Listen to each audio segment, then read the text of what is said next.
Welcome to another episode of Relentlessly Resilient, where real people share their real-life experiences and the tools they've found to move forward and live their best lives. I'm Jenny Taylor. And I'm Michelle Scharf. Jenny, today we have with us my really good friend. I call her my ride and die. She will be the person who will pick up the shovel and go help me bury the bodies. It's a true story. You should not say that out loud, Michelle, but okay, you just did. I tell everyone that. This is Brooke. She is my best friend. How long have you two known each other, ladies? Oh, let's see. I moved into the ward. What year was 2015. that? 2015. 2015 is, yeah. Okay, so that's still fairly recent to be your ride and die kind of gal. Fairly new, but yeah, we went fast and furious. Okay, so I love it. So I move in. She's a hairdresser. I had my hairdresser had just kind of like, I think she was sick or had surgery or something. Anyway, we ended up starting. I found out she was a hairdresser, and I went and I had her do my hair. So she's my hairdresser, and she has been since 2015. And then she was doing lashes, and I used to do lashes when I was working all the time. And so she did my lashes. And then she went through a tough time, a divorce. And not too long after that, John got sick.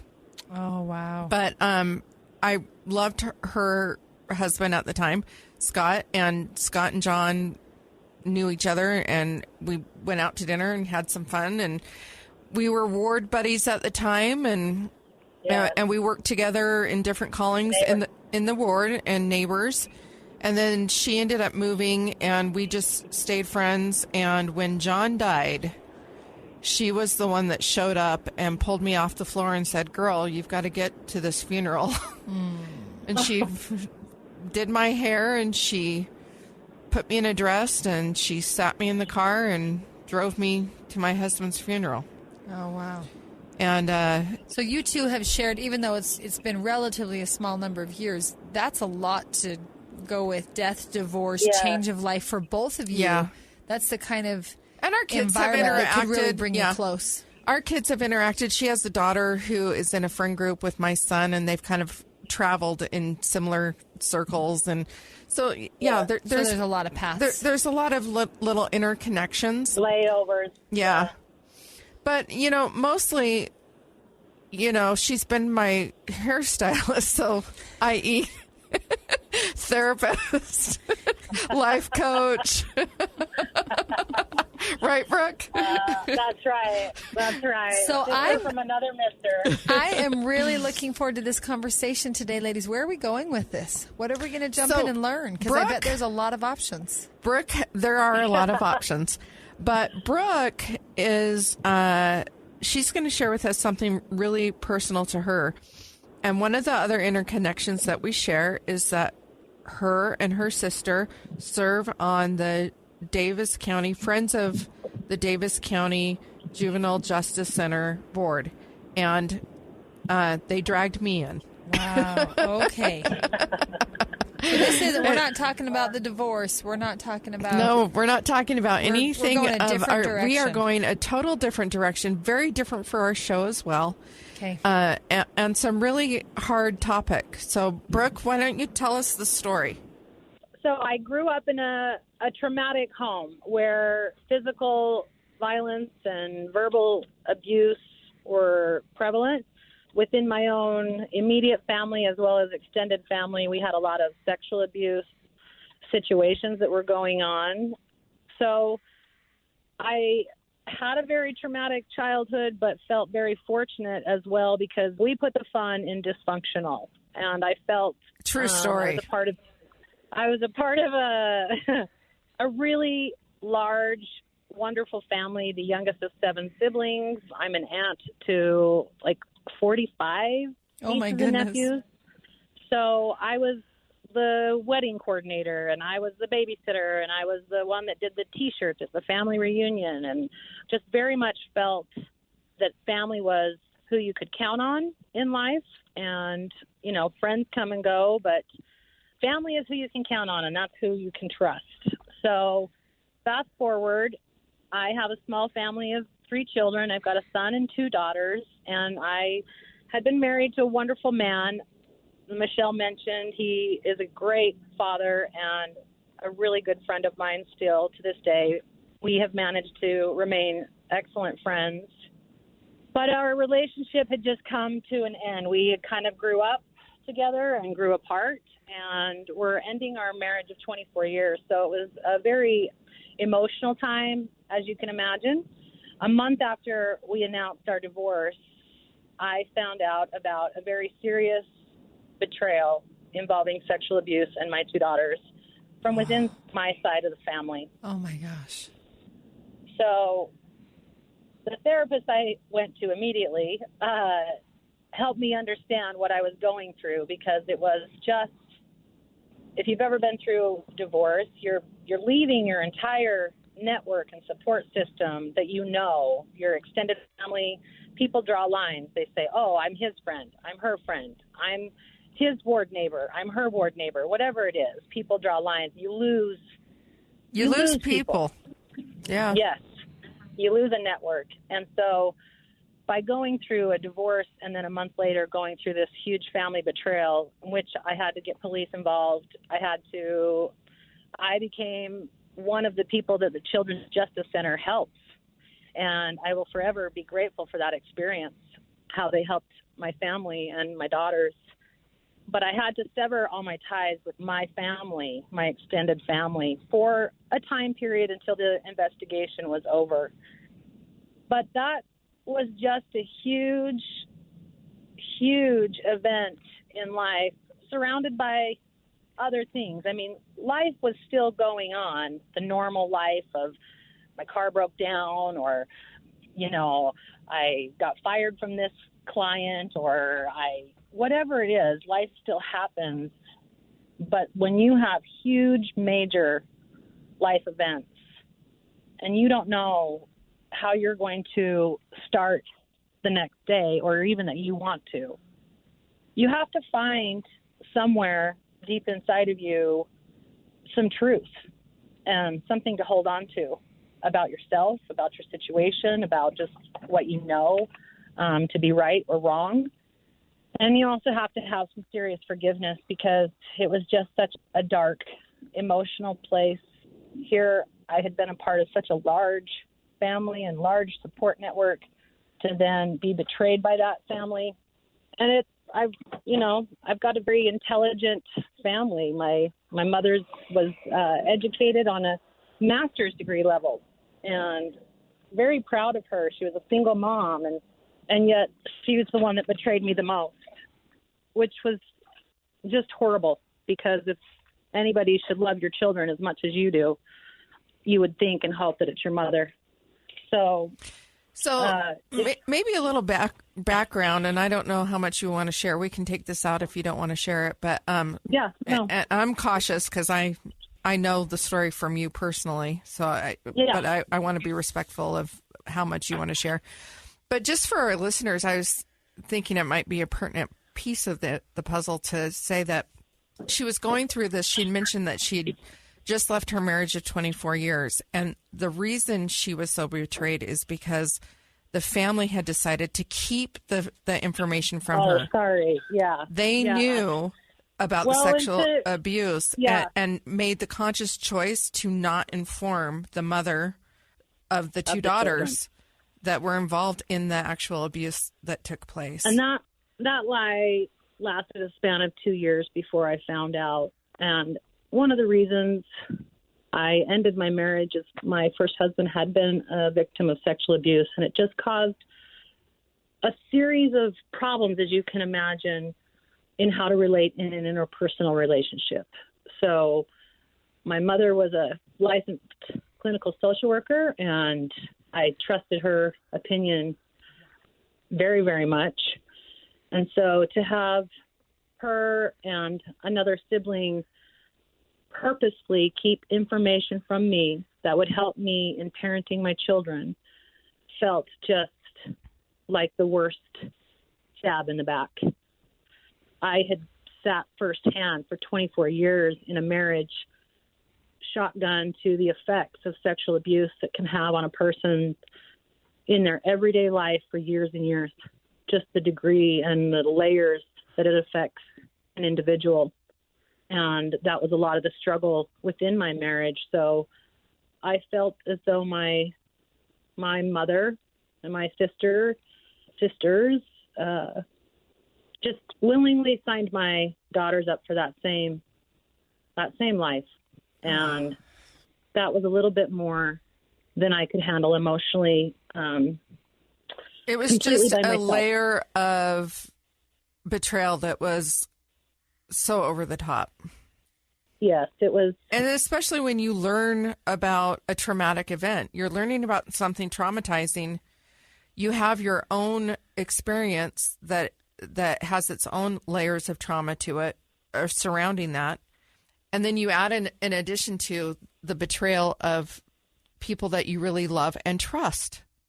Yeah. And it's so hard because my specific situation was between cousins and kids and cousins while we were hanging out at family events.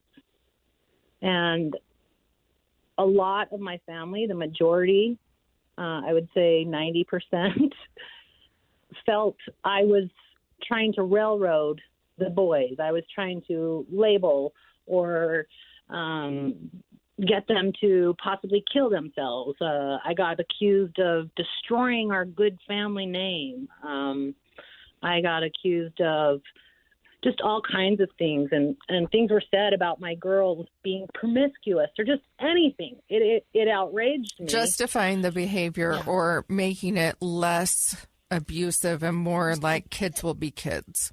Blaming it on the victim. And it infuriated me that they would assume I had worse intent toward the boys. What I was upset about was that we had this long history of abuse where we had tried to handle it ourselves within our family, and it didn't do anybody any good ever.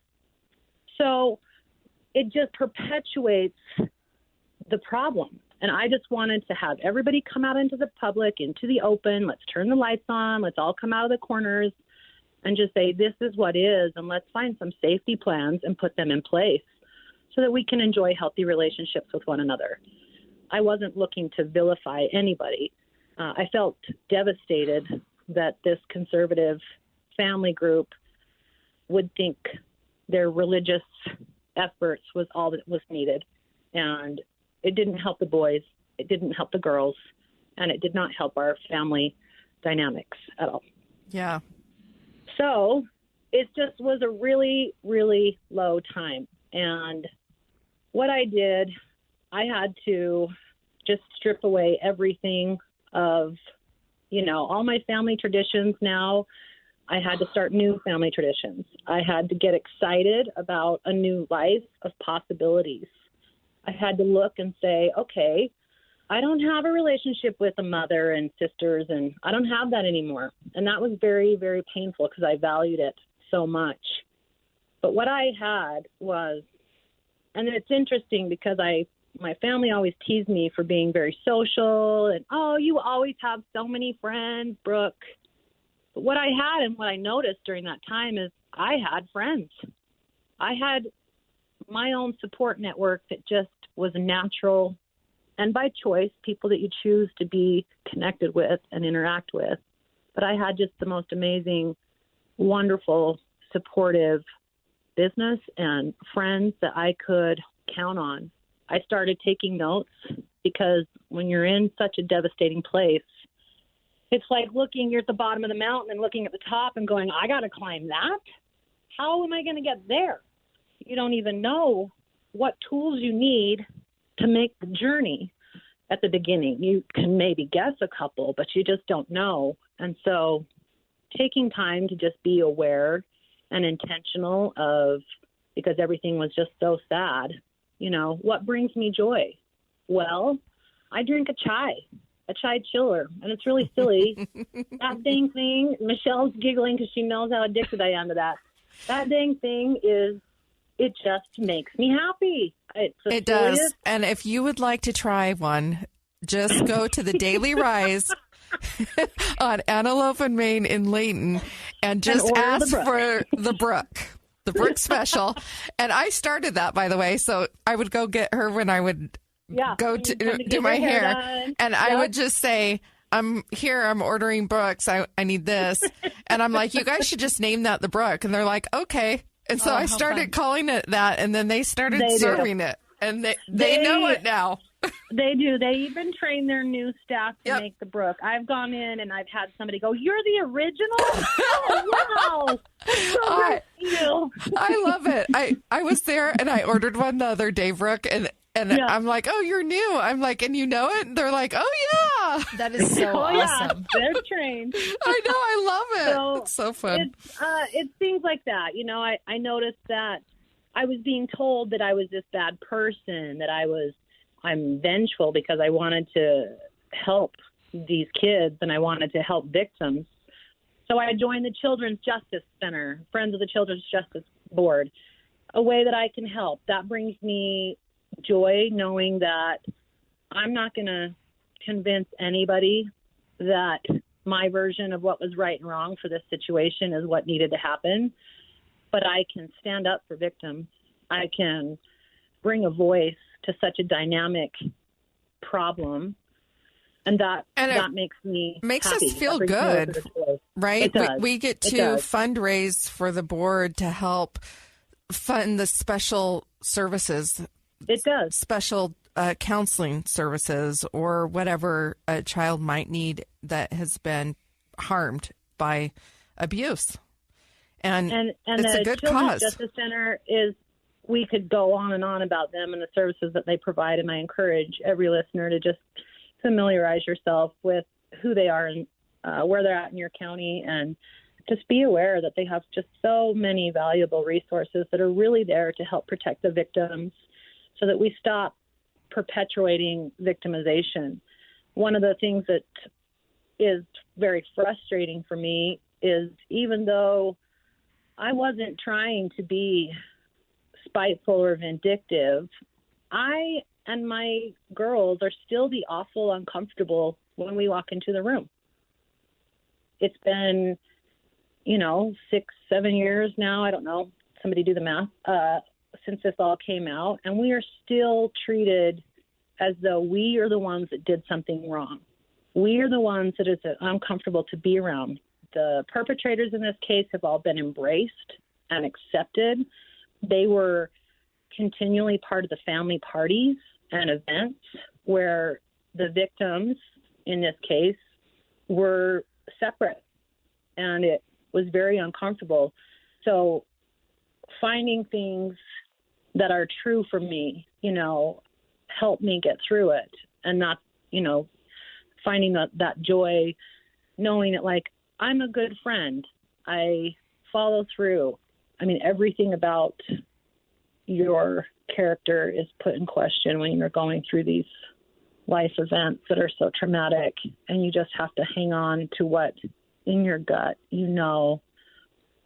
is right for you and true for you, while noticing the joy, because those situations, sorry for putting it so crass, they suck.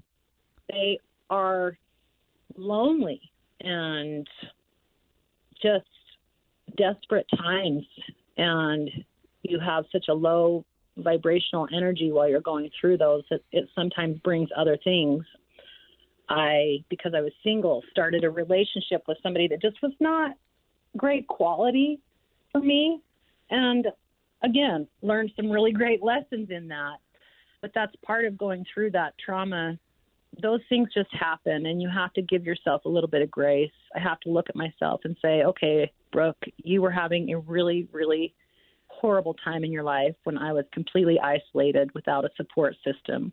I didn't have a ward family anymore. I didn't have my ex-husband's family anymore, and I didn't have my family. I was just on my own and trying to be excited about it, so that the kids didn't feel like they were being ripped off by anything or missing out on anything. And so, I just feel very strongly that it's those little things, finding joy, giving yourself grace, and just being positive and finding ways to get involved and speak up can help you. That and time, time really does heal all wounds. I have reached out to some of my family over the years, and it's been, it's a process. It's a process. And it's not ever going to be the same, but I can still interact with family from time to time and have it be a positive exchange. So that's a good thing. That is a good thing. Brooke, this is hard to talk about. This is heavy stuff. We're going to take a quick break for a minute. When we come back, I'd love to know, without you speaking for them, how are your girls doing? Yeah, and absolutely. then maybe you can tell us a little bit more about not only what your journey looks like from having lost that support group to having to kind of build that back up, but the work that you do with the Friends of the Children's Justice Center and trying to help other families who are going through the horrific path that you've had to walk. So we'll be right back. Absolutely.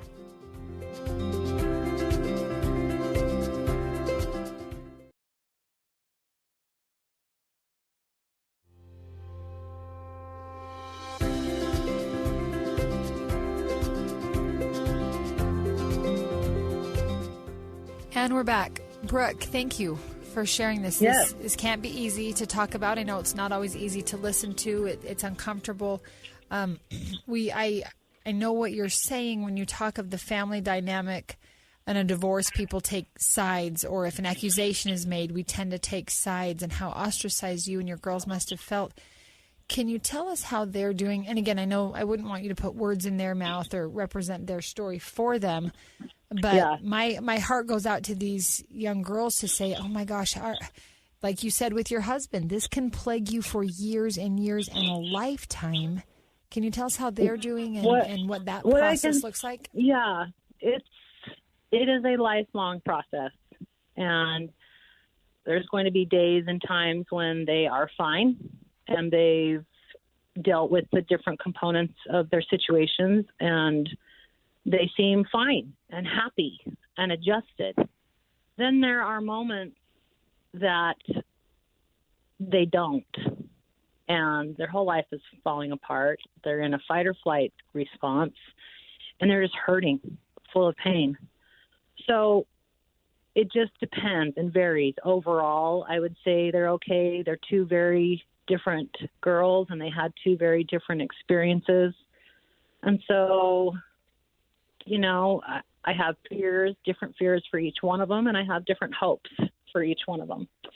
So I just believe that keeping the conversation open and making it as comfortable as possible while supporting them in their truth is my main objective, and that's just kind of what we try and focus on with the girls. So I'd say they're doing pretty good. They've had some counseling, but I also know some of the, just what's ahead and how having a child will affect them and getting married will affect them, and different stages of life are going to bring up different issues with the sexual abuse.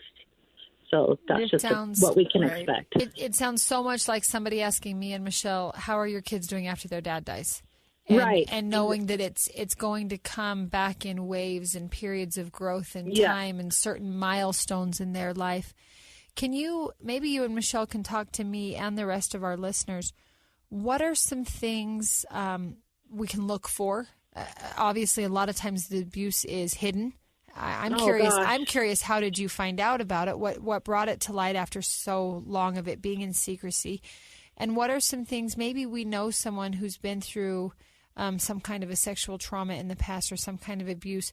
Are there certain things that you would say can be helpful or hurtful for family or friends who are genuinely trying to be that support group for a victim? Yeah, I'd love to talk on that. And first, I want to just say, there is no 100% right way to handle this. There's 1,000 things you can do wrong, and there's 1,000 things you can do right. So people's intentions usually shine forward, and giving people the benefit of the doubt, even if they muddle through an attempt, they're trying. And so that's good. But the Children's Justice Center, in our case, came into play because, and it all happened, I guess. Like I said, I'm the youngest of 7, and I've got 4 sisters. So a couple of my sisters got together, and some information came up that one of them had a secret with my mother, and they had been keeping it for a couple of years. Well, the other sister said, hey, that's not cool. You need to tell Brooke, and you need to tell her, or I will. And this one sister in question just said, yeah, okay, I just don't know how, and I've just been trying to get up the nerve and whatnot. Well, the sister that had given the warning had just said, gone home, and she's a smart cookie and has done a lot of different things in her life. And she just started asking her kids some questions and doing a little Snoopy dog on some social media stuff, and found out some information that she just kind of picked at and realized one of her children were involved. And so she went back to the other sister and just said, hey, game changer. We're going to go tell her today.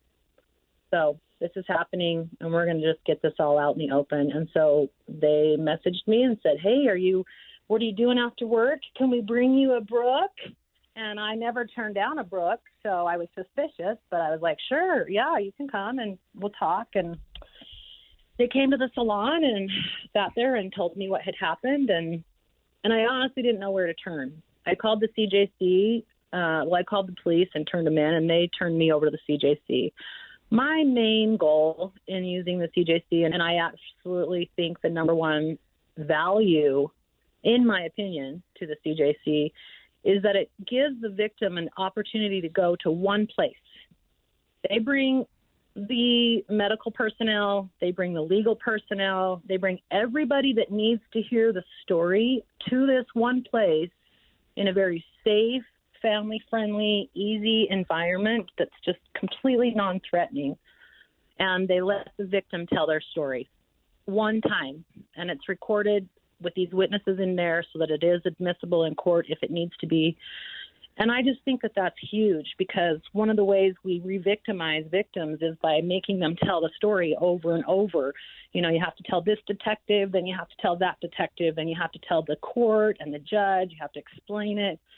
And there is so much fear and sadness. These victims are told it's their fault. They're told, you know, if they say this or say that, the perpetrators are going to portray the victim a certain way, and the victims are already feeling like they've done something wrong. So then this just makes them even more not know what to say or how to say it. So providing a safe space for somebody to speak is huge. And that just looks like you not leading them. Right. You not providing like, well, did he touch you inappropriate? You don't provide and lead kids. So that's really great. But in my case, I don't really think there were any signs. And honestly, that's probably one of the things that pisses me off in my situation, because my husband had been abused. We had that conversation with our kids. We talk to them all the time, and we're hyper aware and sensitive to keeping them safe, only to find out it didn't work. So there wasn't any signs. I mean, my kids would say, oh, I don't want to go over there because, so-and-so always acts this way and so-and-so. And I just thought those were normal cousin complaints, and I'd be like, oh, that's just how so-and-so is, and that's just our family. We're going to love them anyway, and we're going to find the good in them. And, I did that kind of thing. So I missed any sign that my kids may have tried to reach out to me with, and that's a hard one for me to hold. But I just think a safe environment and a safe space is probably the best thing that you can do at the beginning. Victims are so scared, and they need to feel like they can trust somebody. And, that's where to begin, I would say. Michelle, what do you? No, I think that is all good. As far as the CJC, I mean, they are a great organization, and it is awesome that it's recorded one time. Yeah. Because every time you retell that story, you just add a layer. And it's also a way to deposit information that may or may not be true or whatever that could be more harmful. So, I mean, it's a great organization. As far as looking for signs, I had a child who was abused when they were 3 at a neighbor's house. And he came back to us with his pants on backwards. And I was like, oh, what's going on here? And I asked him about it, and he told us. But, I think that goes back to Brooke saying, she raised her kids because of her husband's past experience. I was very cognizant of and concerned about abuse, and we didn't have any family here, so I often relied on babysitters and ward members. And so we had those conversations typically in bath time. From the time my kids could talk, we would say, these are your body parts, and as you get older, you're responsible to wash here and here. And if anyone touches you and you don't feel safe about it, you should tell someone, including, if mommy touched you and you didn't like it, tell daddy. If daddy touched you and you didn't like it, tell mommy. We made it so it was just the most normal thing. So when my son came home at 3 and I asked him about it, he said, well, he touched me here and here. And I was able to call the family and inquire about what had happened. So I think that normalizing, teaching our children the actual names are really important. That's a huge one, yeah. And being a childbirth educator, I've always been very anatomical with my children about their body parts. There's a story or a meme, I think, that goes around on the internet. I've seen it a couple times where a little girl keeps telling her teacher about her uncle who keeps touching her cookie, and the teacher thinks she's talking about cookies.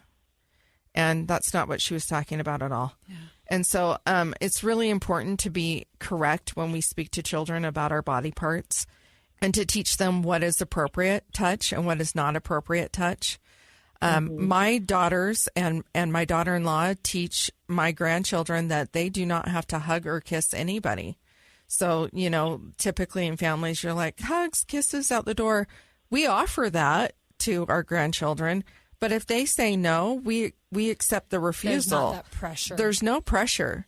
And oftentimes we let the child be the one to instigate that. My grandchildren will run in to see me and they offer me hugs and kisses, and of course I'm going to hug and kiss my grandchildren. But if they're leaving and they don't want to, that's not a requirement because I'm their elder or something, Last night my granddaughter was over and she was being a little bit of a snot about it. She wouldn't even give me knuckles. My daughter got her out to the car. And she said, she's crying. She wants to give you knuckles now. So I run outside to give her knuckles, and I give her knuckles, and she's showing me her tablet and her little game that she's playing. And she looks up at me and she puckers up and gives me a kiss, Aww. So it's like, allowing the child to be led up when they're comfortable. I think all of those things teach children that they have power over their bodies and boundaries. Yeah. Well, and how do you help children to feel safe with what would be kind of natural curiosity before that curiosity turns problematic? Because, and I don't know that there's a quick answer to that question. I don't know that there's a quick answer to that one either. And I don't have the answer. That's honestly what frustrated me about this particular case that I'm involved in, is because I knew these kids that were all involved. I was the aunt that babysat. And I was there and helped raise these kids. So I didn't feel like there was... You didn't feel that there was a risk. Sick, malicious, right. Intent. I just thought, here is some males that have a higher testosterone, maybe a higher sex drive. And they're being raised in a very conservative household that's making it so that that's not, sexuality is something we're going to just, that's not okay. We're not going to touch ourselves. We're not going to do this. And we're not going to talk about it. We're not going to talk about what's appropriate or not appropriate. And the hard thing in your situation is that they were kind of they were in their teen years. And so it wasn't like a 3 to 6 year old situation. It wasn't like that natural curiosity. The victims in this case, my daughters were between the ages of 10 and 12 and 10 and 13. And the perpetrators in this case were of the ages when it started. When it started between the ages of 10 and 16. So,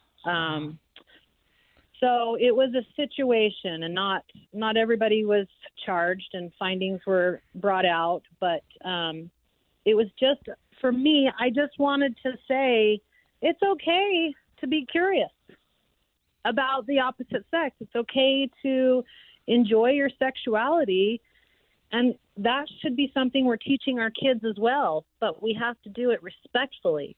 We have to honor other people's bodies. We have to honor our own bodies. Yeah. And like Michelle said, by using, first of all, just starting out of the gate by using proper terms, that shows respect. We're gonna be straightforward and just say this is what we're dealing with. So I just think so many of these heavy conversations, these difficult conversations, Michelle, that we've had over this past year or so about abuse, about sexuality in general, about suicide, about mental illness, so much of it comes down to we're just trying to pretend it's not a problem. Right. We just want to brush it under the rug or use little, nickname words for it and look the other way, when in reality it seems that more than anything, we've got to be able to create open dialogue. There's got to be a safe place to ask questions, to share concerns, to say I'm not comfortable with that, and not shut that down and not say, oh, it's just ... But this is a really important conversation as a mother. Michelle, like you, I have babysitters. My kids have friends. I'm not with them every second of every day watching their every move. And it's terrifying to think that something from such a young age could haunt them for so many decades to come. So this is such an important conversation. Well, and it really is, and especially in this area too, because when you're in a conservative area, people think, oh, nothing really bad is going on. Yeah, it wouldn't be my and I kid, want to protect my children from too much reality and just let them be kids. But that's almost so dangerous. It's because dangerous you're not because educating and informing, right. and you're not giving all children. I feel bad. The perpetrators were shamed, and therefore it grew and grew and grew into other actions. Had it just been dealt with like, oh, that's normal, and this is how you take care of those things. That's a good point. That's a good point. If we wouldn't have tried to hide it from the beginning. Correct. It could have been something that's, hey, that is normal. That is, understandable. Or, hey, we can work through that. When it started at first, it might have been more innocent. And had somebody addressed it and brought it out to everybody and into the light, then it could have been exposed and handled a little bit better. So that we couldn't have had so much devastation. Right. Honestly. For the relationships in the family, for the child himself, for on the perpetrator side, maybe it was just in the beginning an innocent kind of like, well, I'm curious and I'm falling into this curiosity, and now it's gone here. And for the victim to learn that it's okay to say no and have boundaries. Like there's a lot of little pieces that along the way could have been so much better had it just been open in the first place. But we do live, especially in Utah, we live in this society where we are, and I've been a big proponent of this. I don't like the way sex education is taught in the schools here because it's only opt-in, and most families feel like there's shame in it and they don't want their children to know. But I think that that's dangerous. I think it's dangerous for the children to not have knowledge and to not empower girls to be able to say no and when no is appropriate. Like, why aren't we having those conversations? Why aren't we having conversations with boys? Then instead of saying, girls should be modest and girls should be modest clothed or whatever, why isn't the conversation of like, boys, you have to be really responsible for your thoughts, and you might get to a point where you get really obsessed with these ideas of these thoughts of, and we're talking in a very heterosexual terms right now. Sure. And only typical terms, but I mean, this goes across the board in all areas. But just understanding what is appropriate, what is okay in my approach to somebody else and touching their body, and what is not okay. And I think honestly, we're in a process of that our whole lives on some level. I know I have friends in marriage relationships that are still defining like consent for themselves of when it's appropriate. When a lot of times the old kind of thinking is like, well, you're married. So isn't consent all the time? Implied. Yeah. Yeah. Isn't it implied? And it's really not. And so, learning to respect those boundaries. And I think that we're in a much more an era of consciousness that we haven't been in the past. And, I think that we need to have these conversations much more out loud in the public space. I think too often we only have the conversation when it is in a situation of there's a perpetrator, there's abuse, there's a victim, which leads to the thought of shame and sexuality is this naughty, dirty thing. And we don't look at it often enough to what a beautiful thing human sexuality is and what a beautiful thing intimacy can be between two people or just the human race.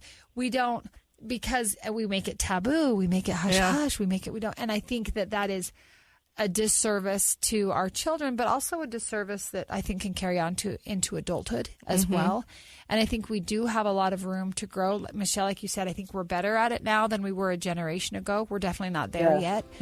We're going to take one last break, and then we'll have just a few minutes when we come back. Brooke, we'd love to have you tell us what resilience looks like, what it means to you. We'll be right back.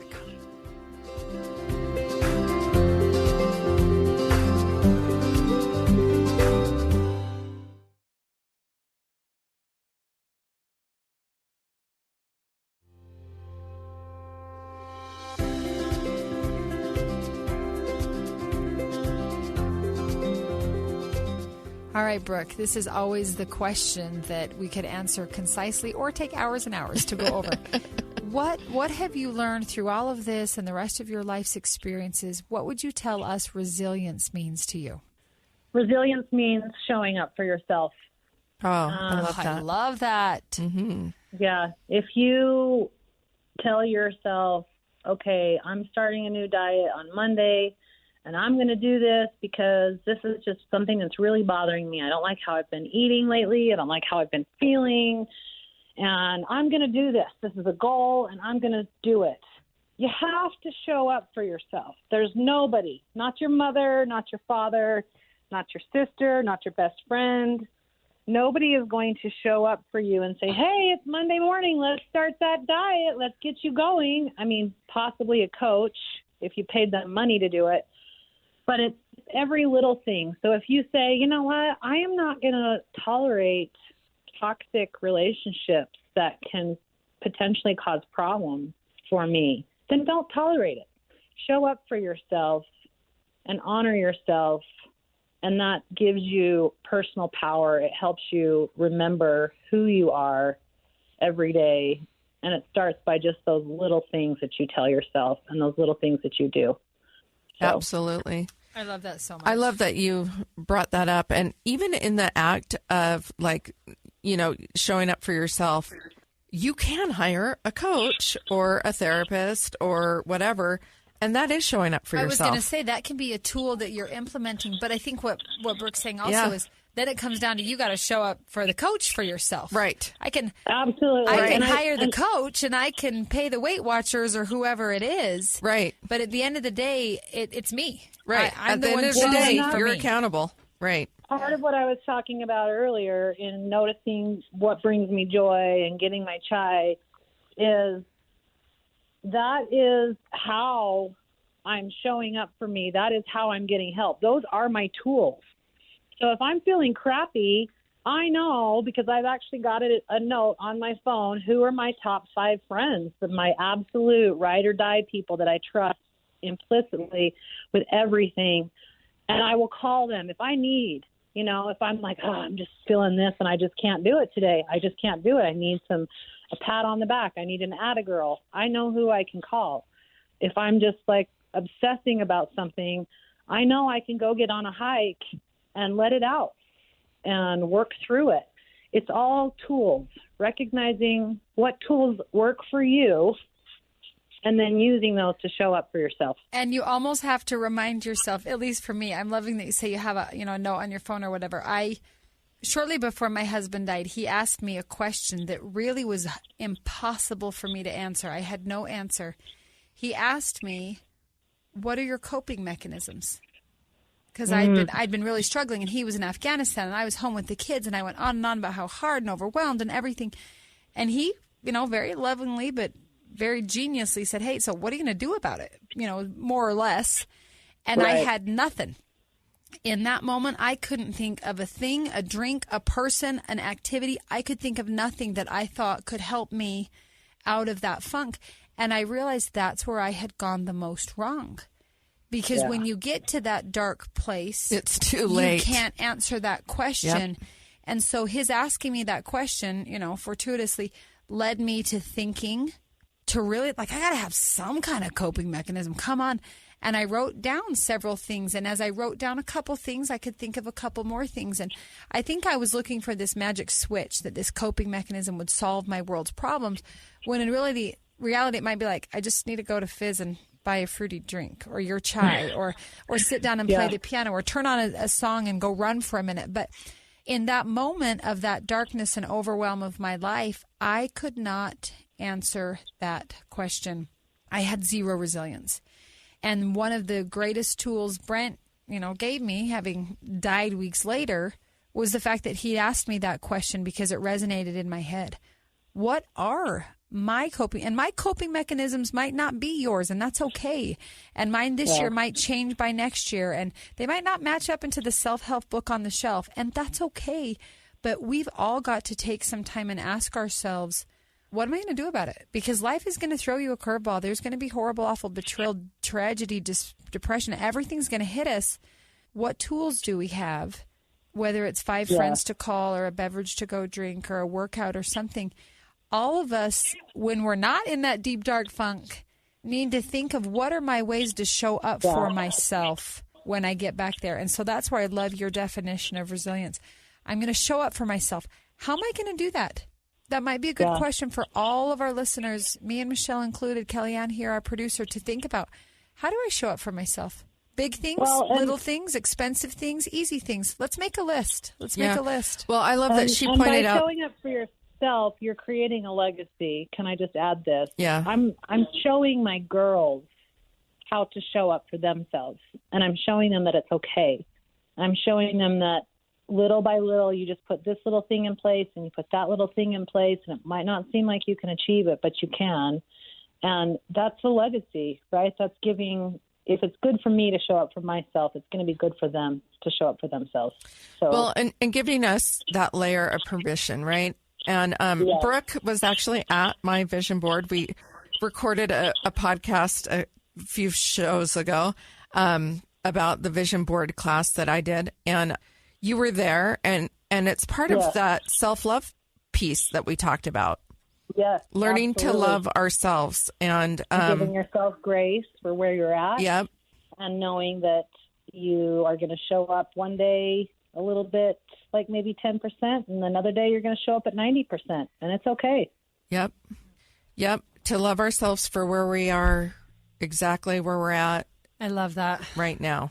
I love Brooke. This really has been incredible. It's been very thought provoking for me as a mom. Mm-hmm. As a woman, just member of my own human race and society, and a lot to think about. I really appreciate you being willing to share this with us, and I appreciate the work you and Michelle and the rest of you do at the CJC, because Thank you. Victim advocacy, I mean, of all the people who need a voice, we've got to make sure they can find that voice and not have that voice swept under the rug. Yeah. Like it's just not a big deal. So thank you for the work you're doing, and those who work tirelessly on behalf of trying to make our systems work better than they currently do. Thank you for that. Well, you're very welcome, and it's been an honor. I just love and adore Michelle and support her and everything she does, and it's been an honor and a privilege to be here today. So thank you for letting me shine some light on this topic. Hey, I really appreciate it. Speaking of shining light, do you have some resources, some websites, where can we learn more? Those of us who maybe like me aren't actively involved in my local CJC, we haven't walked through this personally like you have.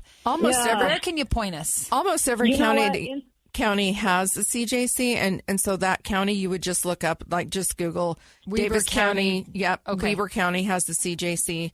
Ours has a web Instagram page where, I mean, they really try and be a part of the community. They've got community events. So if I do a search if I do a search for some of these topics, victim advocacy, Children's Justice Center, I think basic search, how to talk to your kids about sexuality and not just sexual abuse, but healthy sexuality. I think sometimes we only look at that dirty side of the coin when in reality it's meant to be a beautiful thing.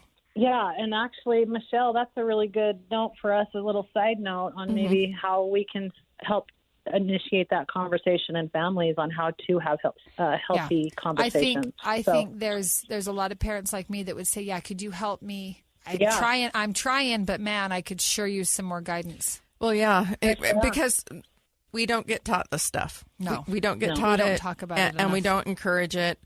And like you said, a lot of parents sign it away. Right. That consent form for the classroom or whatever. So many people, especially here in Utah, even if they're a married couple, they have their own insecurities about talking about their own health and sexuality together as a married couple. Right. It's not just a children's issue. Right. This is a much bigger, which is why I'm a big advocate for changing our education system surrounding sexual health and the human sexuality itself. Because there's conversations that really, to have a safer society, we need to be having, and we need to be having openly. So, well, Brooke, thank you for sharing. Thank you. Thank you to our listeners for joining us for another week. It's always so good to be together and hear these stories that give us more tools to be able to be resilient and show up for ourselves. If you are listening, we hope you will find us on your favorite podcast platform and give us a like and a rating and a review. And as always, we hope you will be willing to share your story with us. You can find us on Facebook and Instagram. You can also email us at rrpodcast@ksl.com. And remember, whatever you do today, remember to be kind. You have no idea the struggles others are dealing with in their lives. Have a great day.